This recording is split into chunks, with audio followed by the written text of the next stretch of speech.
নমস্কাৰ বন্ধুসকল, আপোনালোকে গম পাইছেই যে মুম্বাই ইণ্ডিয়ানছ বনাম ইউপিৰ মাজত WPLৰ ছেমিফাইনেল মেচ আজি অনুষ্ঠিত হ'বলৈ গৈ আছে।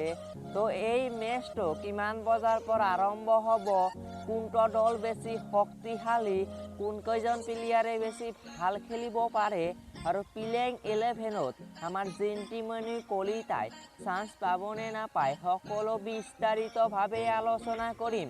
তাৰ আগতে আপোনালোকৰ ওচৰত এটাই অনুৰোধ, চেনেলটো যদি নতুনকৈ আহিছে চেনেলটো ছাবস্ক্ৰাইব কৰি বেল আইকনটো বজাবলৈ নাপাহৰিব কৰোঁ। প্ৰথমতে চাই লওঁ আহক আমি head to head report. Head to head ৰিপৰ্টত দুখন মেচৰ ভিতৰত মুম্বাই ইণ্ডিয়ানছ দলটিয়ে এখন জিকিছে আৰু ইউপি দলটিয়ে এখন জিকিছে।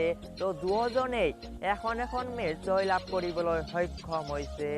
আৰু কোনকেইজন প্লেয়াৰে ভাল খেলিব ক'বলৈ গ'লে তো মুম্বাই ইণ্ডিয়ানছ দলটিত আছে ভাটিকা আৰু হাৰ্লি মেথৰ, দুজনে অপেনিং কৰিব।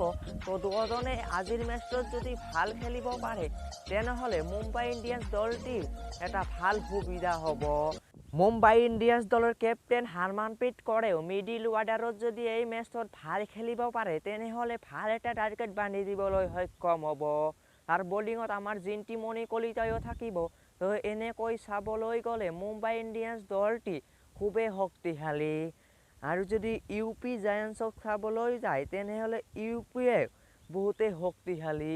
তো ইউপি দলটিতো বহুতেই ভাল খেলুৱৈ আছে। তো মেচটো আৰম্ভ হ'বলৈ গৈ আছে সন্ধিয়া 7:30 পৰা। তো ইউপি দলটি শক্তিশালী আছেও যদিও মুম্বাই ইণ্ডিয়ানছ দলটি খুবেই শক্তিশালী, কাৰণ WPLত মুম্বাই ইণ্ডিয়ানছ দলটিয়ে মাত্ৰ দুখন মেচে পৰাজিত হৈছে। তো মুম্বাই ইণ্ডিয়ানছ দলটি খুবেই শক্তিশালী।